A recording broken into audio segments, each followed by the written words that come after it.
Comment et pourquoi un choc émotionnel ou un stress suraigu peut-il provoquer un cancer ou toute autre maladie précise?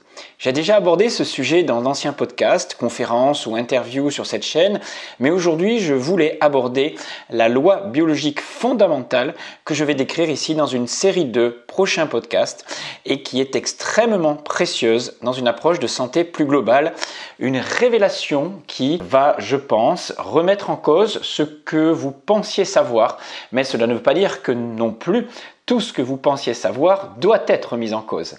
En tout cas, vous comprendrez pourquoi toutes les maladies n'ont pas uniquement pour cause l'encrassement organique ou la carence comme on peut l'apprendre dans les théories naturopathiques ou hygiénistes. Je vous invite bien sûr à aller vraiment jusqu'à la fin de ce podcast où je vous donnerai d'ailleurs un exemple concret de maladie, comment un cancer du muscle, un myosarcome, peut se développer suite à un traumatisme psychologique très précis. Dans ce podcast, chaque phrase est importante, alors soyez bien attentifs et réceptifs. Et on commence juste après ça. Bonjour et bienvenue sur Réflexion Santé et Naturopathie. Je suis Jean-Brice Tivan et je partage ici 30 ans de vécu, d'expérimentation, d'études, de rencontres autour de la naturopathie vitaliste et scientifique associée au décodage psychobiologique des maladies. Je te donne les outils qui te permettront de te construire une santé optimale. Alors si ce n'est déjà fait, abonne-toi et prends ta santé en main car personne ne le fera à ta place. Petit avertissement avant de débuter, tout ce que je vous explique ici n'est que réflexion et ne doit donc pas vous inciter à ne pas vous traiter en cas de maladie. La médecine allopathique et les médecines alternatives peuvent s'associer pour augmenter les chances de guérison, ce qu'on appelle la médecine intégrative. Et si je vous disais donc que ce que l'on appelle maladie n'est en fait qu'un programme biologique inconscient qui se met en place pour nous permettre de faire face à des situations de surstress pour lesquelles nous nous sentons dépassés. Si je vous disais que ces programmes biologiques inconscients, on peut aussi les hériter de nos parents, de nos ancêtres, comme on hériterait d'un gène. Et si je vous disais que nos traumatismes, sur le plan émotionnel, imprègnent notre ADN et font s'exprimer certains gènes précis qui entraînent des manifestations symptomatiques, c'est-à-dire dans notre corps physique. Si je vous disais que s'imaginer que la santé ne dépend que de ce que vous mangez, respirez, de votre mouvement, c'est-à-dire uniquement de la dimension physique, eh bien en réalité non. Il existe un lien bien connu entre psychisme, vos pensées, vos ressentis, vos émotions, votre cerveau qui est l'organe régulateur et votre corps, vos organes. Vous me direz bien sûr que le stress peut rendre malade.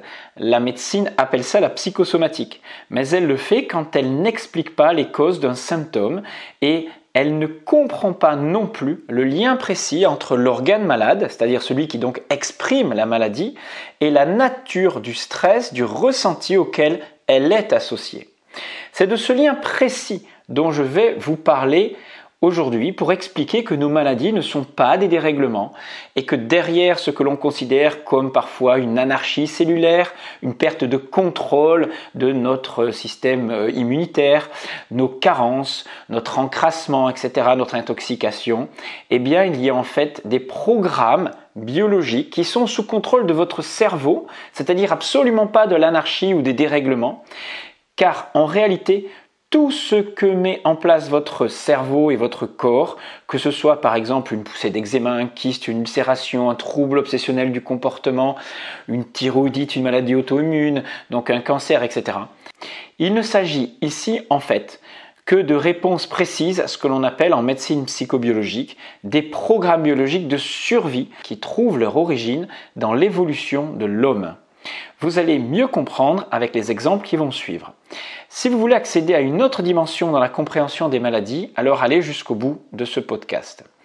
Alors attention, je ne nie pas que notre mode de vie et en particulier notre alimentation, notre exposition à la lumière, au mouvement, etc. ont une influence sur les maladies. Je vais juste vous montrer que très souvent, l'origine fondamentale de la plupart de nos symptômes est une origine psycho-émotionnelle inconsciente qui répond à des problématiques biologiques de survie entièrement sous contrôle de votre cerveau. On va vous dire qu'effectivement le stress peut créer des symptômes comme par exemple un eczéma, une psoriasis, une diarrhée, un ulcère gastro-duodénal. L'idée est de dépasser cette simple approche basique. Je me fais agresser, j'ai un stress psycho-émotionnel, je mets en place une réaction de mon système nerveux, le système sympathique se met en route, j'ai une libération d'adrénaline puis de cortisol, etc. Donc je suis dans un état de tension chronique et je vois apparaître certains symptômes. C'est les travaux de Hans Selye, c'est les travaux de Laborie que j'ai très largement étudiés dans les années 90-2000 et qui sont déjà très intéressants. Mais notre approche de la psychobiologie ici dépasse encore ces travaux et explique bien plus subtilement le lien qu'il peut y avoir entre un symptôme précis et votre histoire avec vos ressentis qui y sont associés. Comprendre la raison et le sens d'existence des maladies, c'est tout le travail de cette série de podcasts. Dans toutes les approches médicales ou alternatives, comme la naturopathie même qui se dit holistique, on se trouve très vite limité lorsque l'on essaye de se poser certaines questions. Voici ces questions.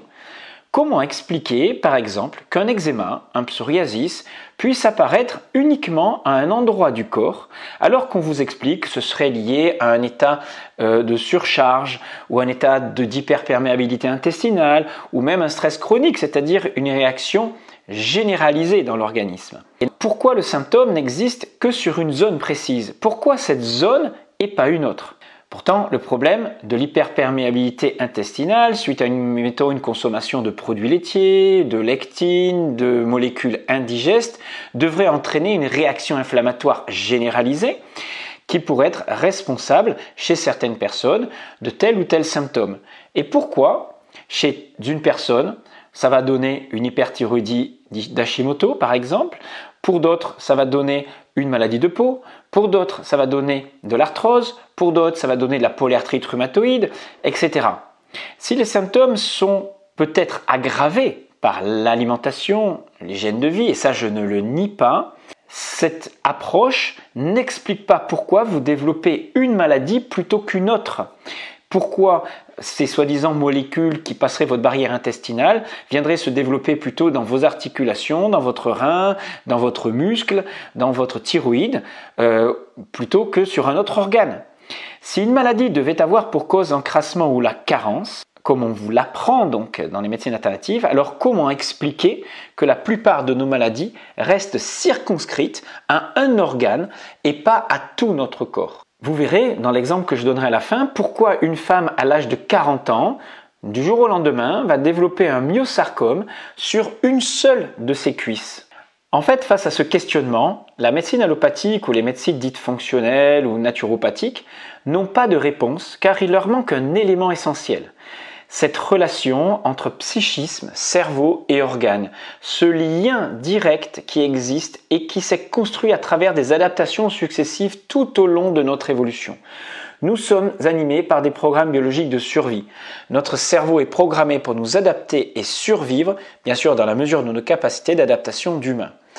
Comprendre ces programmes spéciaux biologiques de survie est essentiel pour faire une médecine globale qui permet d'accéder au sens des maladies, comprendre pourquoi elles apparaissent, pourquoi elles disparaissent à tel ou tel moment de notre histoire et à quoi elles peuvent nous servir. Pourquoi notre cerveau demande à nos cellules de fonctionner différemment pour créer du symptôme. Car oui, c'est toujours notre cerveau qui commande aux cellules de notre corps. Aucune cellule ne peut vivre indépendamment du milieu dans lequel elle vit sans être reliée à un chef d'orchestre et ce chef d'orchestre ne peut être que votre cerveau. Ce lien se fait par l'intermédiaire du système nerveux et du système glandulaire.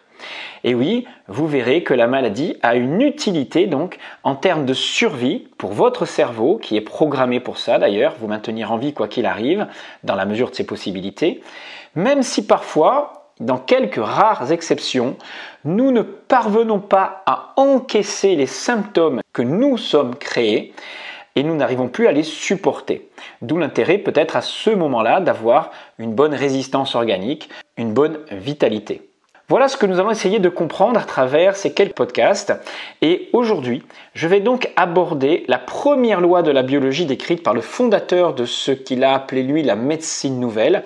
Alors je ne peux pas le citer car même s'il est mort, et ses travaux aujourd'hui sont toujours interdits, la personne est toujours très controversée, les personnes bien sûr reconnaîtront, ceux qui connaissent la psychobiologie, le décodage psychobiologique, la médecine nouvelle, reconnaîtront son auteur, que je vais citer par moment à travers des extraits de conférences que vous allez écouter ici et qui vous permettront d'aller plus loin dans la compréhension des mécanismes qui conduisent à la maladie. Donc attention, ce personnage est très controversé et si je devais le citer, je pourrais avoir ma vidéo bien sûr censurée. Par contre, rien ne nous empêche d'essayer de comprendre les mécanismes qui régissent la genèse des maladies à travers ces travaux qui sont stupéfiants bien sûr et qui mériteraient de nombreux prix Nobel. Alors vous êtes sans doute tous posés à un moment donné ces questions. Pourquoi est-ce que certaines personnes développent un cancer du sein et pas un autre cancer? Pourquoi pas un cancer de l'estomac, de la gorge, de l'os ou tous ces cancers en même temps? Vous voulez comprendre aussi le sens de votre neurinome, de votre verrue qui vient sous le gros orteil et pourquoi vous ne la développez pas par exemple sous l'index de votre main. Pourquoi vous développez une sclérose en plaques et non pas telle ou telle autre maladie auto-immune. Pourquoi une endométriose et pas un cancer de l'ovaire ou un fibrome? Eh bien, la biologie est subtile et ne laisse rien au hasard. Chacune de ces maladies est une réponse à un conflit biologique très précis. Voyons donc comment, à travers une approche épigénétique qui intègre l'inconscient biologique, le psychisme, le cerveau et sa relation aux organes, on peut enfin comprendre l'origine précise des maladies et en particulier des cancers. Et comment un ressenti précis peut-il se transformer en un symptôme touchant un organe précis? C'est la compréhension de ce lien qui est fondamentale. C'est dans l'histoire de chacun de nous que se trouve la racine de nos maladies, c'est-à-dire les réponses biologiques que met en place notre corps et notre cerveau pour répondre aux contraintes de la vie. Vous verrez cela en fin de podcast. Je vais donc présenter ce que son découvreur a appelé la médecine nouvelle à travers la description de la première loi fondamentale de cette médecine. Bien sûr, je ne pourrai pas rentrer dans tous les détails dans ces podcasts, considérer qu'il s'agit ici d'un extrait de la grande formation consacrée à l'approche psychobiologique des maladies que vous pouvez vous procurer, que j'ai réalisé sous forme de 2 stages de base, de 2 fois 15 heures avec des documents, etc. Pour commencer, voyons ce que dit donc le créateur de cette médecine nouvelle. Je cite des passages du Congrès international des médecines complémentaires et alternatives dans le traitement des cancers. Ce colloque a eu lieu le 14 et 15 mai 2005 à Madrid. Voici donc son introduction, quelques extraits du moins de son introduction. Je cite, Il n'existe pas ce que l'on appelle des maladies comme nous les avons comprises jusqu'à aujourd'hui. Il n'existe que des programmes spéciaux de la nature pleins de sens. Et maintenant, je vais vous présenter les 5 lois biologiques fondamentales de la médecine nouvelle. Dans notre médecine d'école, donc l'allopathie, il cite la médecine dont il est originaire puisqu'il a été formé en allopathie, et dans les médecines alternatives, toutes les maladies sont considérées comme des erreurs de la nature, telles par exemple l'effondrement du système immunitaire qui essaie de détruire l'organisme ou un emballement de cellules anarchiques comme dans les cancers. C'est pourquoi on utilise tous les moyens mis à notre disposition accompagnés d'une stratégie médicale militaire pour la combattre. Il faut absolument l'éradiquer. Depuis 24 ans, je me suis éloigné à des années-lumière de cette façon de concevoir la médecine. Il n'est pas toujours facile, dès le premier abord, d'arriver à faire le saut dans cette nouvelle compréhension. Par un court résumé, je vous en transmets une vision globale. La médecine nouvelle que j'ai découverte en 1981 est une nouvelle science rigoureuse avec ses 5 lois biologiques et aucune hypothèse. Elle est reproductible et vérifiable dans tous les cas. Cela a été vérifié et démontré à l'université de Trnava en Slovaquie le 8 et 9 septembre 1998. La médecine nouvelle décrit exactement les interdépendances biologiques et médicales de l'organisme vivant comme une unité constituée par le cerveau, le psychisme et l'organe. Tous les processus entre le psychisme et l'organe ont leur relais du cerveau où ils sont coordonnés. Le cerveau est le grand ordinateur de notre organisme, orienté vers la survie. Le psychisme devient le programmateur. La médecine nouvelle est valable pour tous les êtres vivants. les animaux, les plantes, les organismes unicellulaires et la totalité du cosmos. Elle est valable pour toutes les soi-disant maladies qui ne sont en fait que les parties constituant de 2 phases normales du programme spécial de nature. Vous verrez dans un prochain podcast que les maladies se déroulent en 2 phases bien particulières, une phase active alimentée par le système sympathique et une phase de réparation ou de guérison alimentée par le système vagal. Puis il décrit donc cette première grande loi naturelle qu'il a appelée la loi d'Airain du cancer. Airain veut dire reproductible et quelque chose de fiable dans l'apparition du cancer et de la maladie. Elle comporte 3 critères. Le premier critère, et je cite l'auteur, « Tout programme biologique spécial fondé de la nature débute simultanément aux 3 niveaux, psychisme, cerveau, organes, par un choc brutal, conflictuel, extrêmement dramatique, vécu de la manière la plus intense et dans l'isolement. Ce sont les critères du déclenchement d'une maladie. » Ça, c'est moi qui rajoute un. Le programme biologique spécial de la nature n'est pas enclenché par de quelconques conflits amorcés en douceur. C'est toujours le coup de foudre brutal et imprévu, le choc qui pétrifie, coupe le souffle, consterne. L'auteur prend comme image pour comprendre ce choc qui prend la personne au dépourvu, l'exemple d'un gardien qui plonge sur un pénalty d'un côté et qui est pris à contre-pied. Il regarde la balle passer impuissant de l'autre côté. Et il dit ensuite, de même qu'un gardien de but est capable de fournir les parades les plus fantastiques en dégageant du point le ballon dirigé vers les coins les plus extrêmes du but, à condition qu'il se dirige bien dans la direction où il l'attend, de même, nous sommes capables de supporter moult conflits sans tomber malade, pourvu que nous ayons le temps de nous y préparer. Nous pouvons vivre des stress pour lesquels nous avons les ressources pour nous adapter, pour lesquels nous sommes préparés. Donc à ce moment-là, nous ne tombons pas malades. Et il parle ici justement, donc là c'est moi qui ai rajouté cette phrase-là, il parle pour déclencher une maladie d'un choc, un traumatisme vécu par surprise, donc dans l'isolement, et pour lequel nous n'avons pas de solution durable, pas de ressources du moins. Alors, il prend de nombreux exemples, je vais vous en donner. Par exemple, vous savez, le flagrant délit d'adultère, un homme surprend sa femme dans son lit avec son amant, c'est un choc. Un enfant qui est conduit à l'hôpital, on vous téléphone et on vous annonce que votre enfant est dans le coma, c'est un choc énorme. Une fille dont la mère n'avait pas conscience qu'elle allait mal, et cette fille fait une tentative de suicide, et donc c'est un choc pour la maman, qui ne s'y attendait absolument pas, l'annonce d'une maladie grave, vous êtes viré de votre travail, tout ça ce sont des chocs qui peuvent déclencher un état de surstress très important et qui vont mettre pendant un certain temps la personne dans une tension énorme, un état de sympathicotonie, on parlera juste d'un état de stress suraigu permanent. Donc cette personne va vivre, tant que le problème n'est pas résolu, pendant plusieurs semaines, plusieurs mois, des fois plusieurs années, ce qui peut être un stress suraigu qui peut conduire à l'épuisement.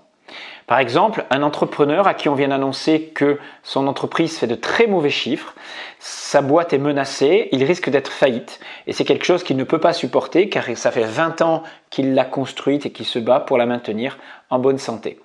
Eh bien, cet état conflictuel tellement important en lui, va générer un stress chronique qu'il n'arrive pas à dépasser, pour lesquels donc il n'a pas de solution, et ses capacités d'adaptation, si elles ne sont pas suffisantes, c'est-à-dire s'il ne supporte pas cette tension chronique constante, va à un moment donné déclencher ce que l'on appelle une programmation, une biologisation du conflit psychologique qui va rentrer dans son corps et se transformer en un symptôme très précis, et vous allez voir cette précision, c'est pas n'importe quel organe qui devient malade. On verra ça dans un prochain podcast. Revenons au discours de notre auteur. Il explique que le choc, dont ce surstress est un choc conflictuel vécu dans l'isolement, qui prend l'individu à contre-pied, offre en même temps la possibilité de corriger la panne pour pouvoir finalement dominer la situation. C'est à ce moment-là que se met en place un programme spécifique de syndrome, un ensemble de symptômes que l'on peut constater à 3 niveaux. Vous allez voir des symptômes sur le plan psychique, cérébral et organique, où l'on peut les voir et les mesurer concrètement. Précisément, lors d'un choc, le patient se trouve en situation de stress permanent. C'est pourquoi il a les mains et les pieds froids. C'est un signe de sympathicotonie. Vous avez un sang qui est dérivé dans le muscle et le cerveau puisque le corps est en train de chercher des solutions. C'est l'état de surstress qui a une raison d'être pour nous permettre de survivre et trouver des solutions à nos problèmes. Cette personne va penser jour et nuit à son conflit afin d'essayer de le résoudre. Il n'arrive plus à dormir et lorsqu'il y arrive, il dort seulement pendant la première partie de la nuit par phase d'une demi-heure. Il n'a plus d'appétit, il perd du poids. On appelle cette phase la phase active de conflit ou sympathicotonie. Pendant la phase de stress, il y a une possibilité de développer des symptômes bien précis. Par exemple, si cet homme qui a trouvé sa femme en flagrant délit d'adultère, eh bien, il peut déclencher un ressenti d'avoir peur de tout perdre sa femme en particulier, et faire une pathologie qui va toucher son testicule, qui est l'organe le plus important pour remplacer les êtres chers lorsqu'on les a perdus. Alors bien sûr, c'est dans l'histoire de l'humanité, dans la biologie, c'est là qu'on trouve les cellules germinatives, et ça renvoie au conflit de perte. Je ne vais pas m'étaler là-dessus pour l'instant. Si cette personne est très territoriale, il va interpréter ce conflit comme « cet homme m'a volé ma femme » et il ne partagera pas sa femme. Et donc, en tant que territorial, ce sont ses coronaires qui vont être touchés et quelques semaines après, il risque de faire un infarctus du myocarde. Il peut vivre un conflit en termes de séparation et là, ce sera l'épiderme de sa peau qui va prendre ce conflit, etc., etc. Chaque ressenti est associé à un organe qui est lui-même contrôlé par une partie du cerveau et qui exprime le ressenti dans le conflit. Donc un stress, une situation stressante, ne va pas donner chez tout le monde le même ressenti et donc la même pathologie et ne va pas atteindre la même zone du cerveau qui contrôle tel ou tel organe.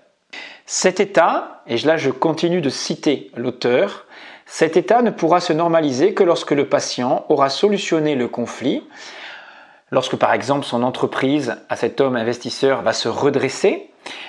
C'est alors qu'il se retrouve dans un état d'apaisement. Le mari, par exemple, trompé, peut aussi trouver une solution dans l'acceptation que sa femme l'ait trompé. Il peut aussi divorcer, il peut aussi se venger en trompant lui-même sa femme si ça peut le soulager. Il peut aussi faire le deuil simplement de sa relation, le deuil de la tromperie qui n'était qu'une passade et sortir de l'état de stress. Il y a des dizaines de façons de solutionner nos conflits et sortir de cet état de sympathicotonie. Alors, c'est la phase que l'on appelle de réparation, la phase de guérison, même si on voit parfois des symptômes apparaître au moment où on lâche nos conflits. On verra cela, c'est la deuxième loi de la biologie, la deuxième phase de la maladie. Le psychisme doit alors se régénérer. Le patient se sent très fatigué d'un coup, mou, il se sent comme libéré et retrouve un bon appétit. Le corps redevient chaud, en particulier les extrémités, souvent même avec de la fièvre, des petits maux de tête, des œdèmes, en fait de réparation qui atteignent le cerveau. Parfois des poussées inflammatoires, mais il dort de nouveau mieux. Mais souvent seulement qu'à partir de 3 heures du matin. Cela s'appelle la phase de solution du conflit ou vagotonie. Le nerf vague dont on parle beaucoup aujourd'hui se met en route, devient dominant du moins, et la personne bascule dans cet état de détente et de lâcher prise. Donc, et je reprends la citation de l'auteur, face à un choc intense, on pense que l'on pense, mais en réalité le conflit s'est déjà manifesté en une fraction de seconde avant même de commencer à penser. Ce choc inattendu laisse des traces dans notre cerveau et l'inconscient. Et on peut le photographier à l'aide du scanner. On nomme ce point d'impact un foyer cérébral. Alors, il a donné son nom à ce foyer, bien sûr découvert, mais je ne le citerai pas. Ces foyers ressemblent aux anneaux d'une cible. Donc, vous voyez ici une image que je vous montre qui est issue de ces travaux, d'un scanner, d'un cerveau. Et on voit très bien que ces anneaux ressemblent à une cible ou encore à l'image d'une pierre que l'on jette à l'eau où apparaissent des anneaux en surface. Cela veut dire que chaque type de conflit est lié à une correspondance organique et bien sûr une image bien spécifique et un relais, donc le foyer dans le cerveau, bien particulier dans le cerveau. Donc à la seconde du choc déclencheur, nous pouvons déjà constater des modifications dans le cerveau. Cela signifie qu'un conflit psychologique devient biologique. Et ça, c'est moi qui le rajoute. C'est-à-dire que notre stress psychologique va imprégner notre ADN et se traduire par un symptôme particulier.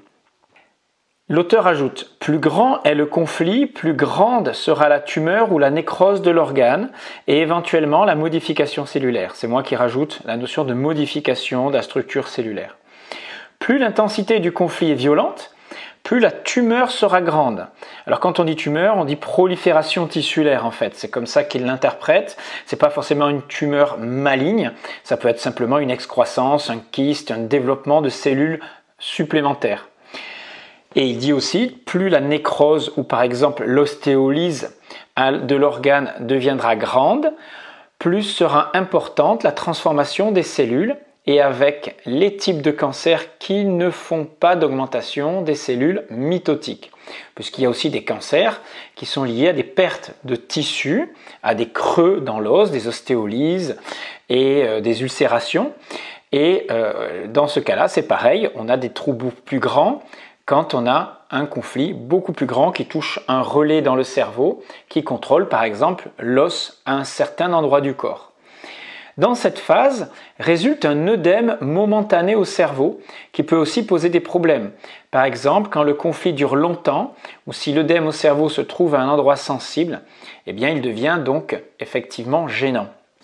Un œdème est souvent associé donc à une migraine de fatigue, associée à la fatigue, surtout dans la phase de réparation. Je précise que nos symptômes sont entièrement donc contrôlés par notre cerveau qui commande à chacune de nos cellules et rien n'est laissé au hasard. Comment croire que la moindre parcelle de notre organisme puisse échapper à notre système neuro-endocrinien qui transmet toutes les informations entre le cerveau et les organes, mais aussi en fonction de ce que nous ressentons et percevons dans l'environnement. Pour être clair, nous percevons des informations dans notre environnement par l'intermédiaire de nos sens, vue, odorat, toucher, etc. Nous les interprétons, c'est notre cerveau qui les interprète à partir de nos croyances, de notre histoire, on appelle ça le cerveau analytique, mais aussi on a une part des informations qui sont analysées par notre inconscient, ce qui va les associer à des ressentis et nous ajustons des réponses pour nous adapter au mieux à la situation, sachant que la plupart de ces interprétations du monde que nous faisons dépendent de nombreux facteurs, comme notre éducation, notre culture, l'histoire de nos ancêtres, ce qu'ils ont vécu, ressenti, etc. Imaginons par exemple, pour être clair, je reprends l'exemple du flagrant délit d'adultère. Chez une personne, la plupart d'entre nous, cela peut constituer un traumatisme. Et pour une personne qui en plus a une éducation religieuse, ce sera sans doute quelque chose d'impossible à comprendre, à pardonner, à accepter. Et ça va entraîner toute une réponse de surstress qui peut durer très longtemps. Un individu très territorial, pour lui aussi, ça va entraîner une difficulté à lâcher prise par rapport à ça, puisqu'il a besoin de posséder et il n'arrivera pas à lâcher. Mais pour une personne qui est issue d'une culture basée sur la polygamie, ou une personne qui a fait une démarche de non-appartenance, une réflexion sur le lâcher-prise, sur le couple, sa notion de liberté dans le couple, etc., et que le fait d'avoir des relations sexuelles simplement sans sentiment avec quelqu'un d'autre ne puisse pas poser de problème, comme dans le polyamour, eh bien cette même situation ne posera absolument pas de problème à cette personne, même si elle est légèrement choquée sur le moment, elle ne va pas passer dans une phase active de conflit et elle va très vite passer dans la phase de vagotonie, de réparation. Donc, comprenez que nos ressentis et la masse de stress que nous vivons face aux événements auxquels nous sommes confrontés dépendent de notre histoire personnelle, de notre travail en développement personnel, de notre éducation, de notre rapport au monde, de notre environnement culturel, psychosocial, etc. Néanmoins, comprenez que pour devenir biologique, une maladie, c'est-à-dire un conflit psychobiologique, quand il est à un état psychologique et qu'il entraîne une réaction maladisante, eh bien, pour qu'il se biologise, ce conflit psychologique, il doit être suffisamment fort, c'est-à-dire être relativement important sur le plan du stress, du traumatisme, générer souvent de la peur, c'est l'émotion de base, attention ce n'est pas un ressenti mais une émotion de base. La personne se sent souvent menacée et elle sent qu'elle ne peut pas agir. Laborie parlait avec ces rats de la notion d'impuissance. Des rats, lorsqu'ils étaient en cage, que l'on soumettait à des décharges électriques, eh bien, ces rats, lorsqu'ils étaient confrontés à d'autres congénères, déchargeaient leur agressivité accumulée par ces décharges électriques sur leurs congénères. Mais lorsqu'ils n'avaient pas la possibilité de décharger, de manifester de l'agressivité envers les congénères, eh bien, ils se repliaient sur eux-mêmes, sombraient dans ce il a appelé l'inhibition de l'action. C'est comme s'ils retournaient le stress contre eux, mais en réalité, ces rats devenaient malades ou dépressifs et ils manifestaient donc des symptômes qui n'étaient que la biologisation de ce conflit vécu dans une forme d'impuissance à ne pas pouvoir être libéré. Donc, je vais vous donner, et pour finir donc ce podcast, déjà un petit peu long, c'est vrai, mais ça valait le coup, hein. Écoutez maintenant l'exemple qui va suivre. Vous allez mieux comprendre la logique du symptôme et vous allez enfin mieux comprendre pourquoi une maladie n'est pas du tout liée au hasard, qu'elle est totalement sous contrôle du cerveau et qu'elle ne dépend pas de votre niveau d'encrassement, de carence ou même d'autres facteurs liés à votre environnement, si ce n'est un surstress majeur dans ce cas-là. Alors c'est l'histoire d'une fillette qui vers l'âge de 8 ans a été agressée donc sexuellement, violée par un homme, et ce qui l'a frappé dans cet acte-là, c'est que cet homme qui était massif s'est couché sur elle, a essayé de l'écraser, et elle, la petite fille avec le peu de force qu'elle avait, qui se débattait pour pas se faire agresser et violer par cet homme, a tenté de le repousser avec sa jambe, une jambe qui s'est fait écraser et broyer sous le poids de cet homme.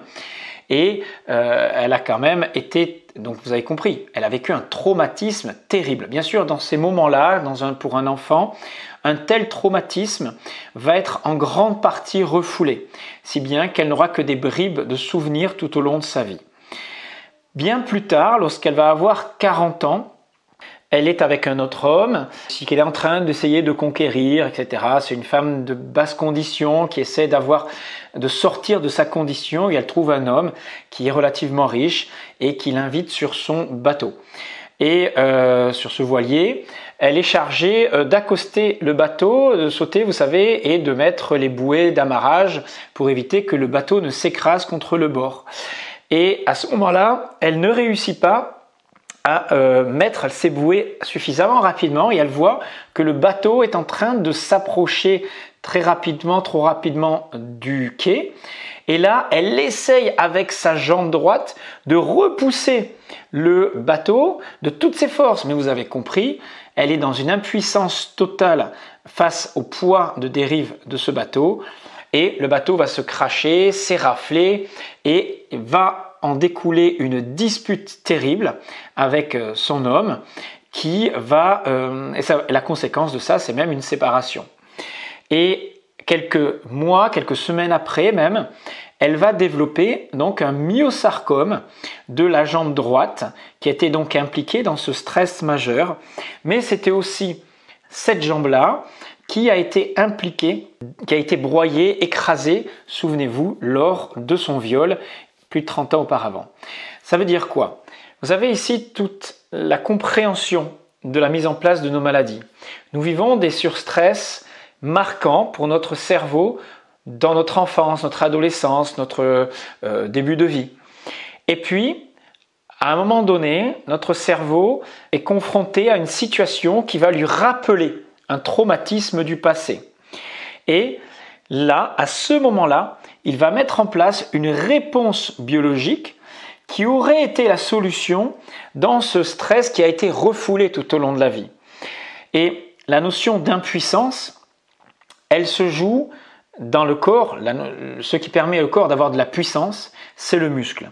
Et là, dans ce cas-là, le muscle n'était pas assez fort, puissant pour repousser ni le bateau, ni le violeur. Et donc, le cerveau va mettre en place une maladie qui correspond exactement au ressenti, se sentir impuissant, dévalorisé, incapable de faire face à une force supérieur à ce que je suis capable de développer. Et donc, il va mettre en place une réponse qui est un myosarcome, comme pour augmenter la masse volumique du muscle, qui est en fait une réponse pour sauver l'enfant qu'elle était à 8 ans et la femme de 40 ans, pour lui donner une force supplémentaire. Bien sûr, dans la réalité, un myosarcome, même si ça augmente le volume du muscle, ne va pas lui donner concrètement de la force supplémentaire, mais c'est une façon pour le cerveau de mimer, à travers un programme archaïque, une réponse plus performante que le corps n'est capable de le faire dans une réponse physiologique normale. Vous avez compris que votre cerveau est donc capable d'envoyer des informations dans vos cellules pour muter l'organe et provoquer dans cet organe une réponse, soit une multiplication cellulaire, soit du creux, soit plus de sécrétion, soit moins de sécrétion, d'une hormone, d'un neurotransmetteur, etc. Et à partir de ces 4 informations que le cerveau envoie dans vos cellules, il crée un ensemble, tout l'ensemble de toutes les maladies, du plus, du moins, du creux, de la sécrétion en plus, de la sécrétion en moins.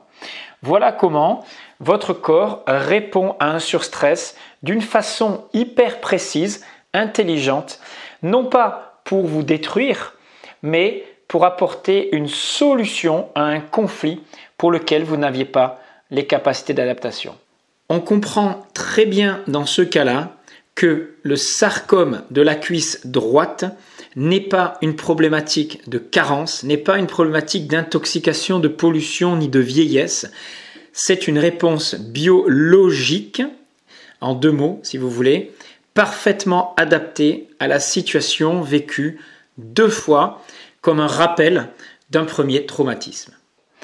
Voilà, j'espère que ce dernier exemple vous a permis de mieux comprendre les mécanismes qui se jouent dans notre corps, dans notre cerveau, lorsque nous sommes confrontés à des stress suraigus et comment nos organes sont surtout dépendants d'un chef d'orchestre qui est le cerveau, qui lui-même est en relation avec nos ressentis et notre histoire de vie. On verra une autre loi de la biologie dans le prochain podcast. Si vous voulez en savoir plus sur tout ça, n'hésitez pas à me contacter. Je vous expliquerai tout ce que contient la formation décodage psychobiologique des maladies. On va bien sûr bien au-delà de ça, avec des réponses au sujet de la guérison aussi. N'hésitez pas à m'encourager, surtout likez, mettez-moi des commentaires, des petits pouces. J'ai besoin de vous pour continuer à produire du contenu qui, j'espère, continuera de vous plaire.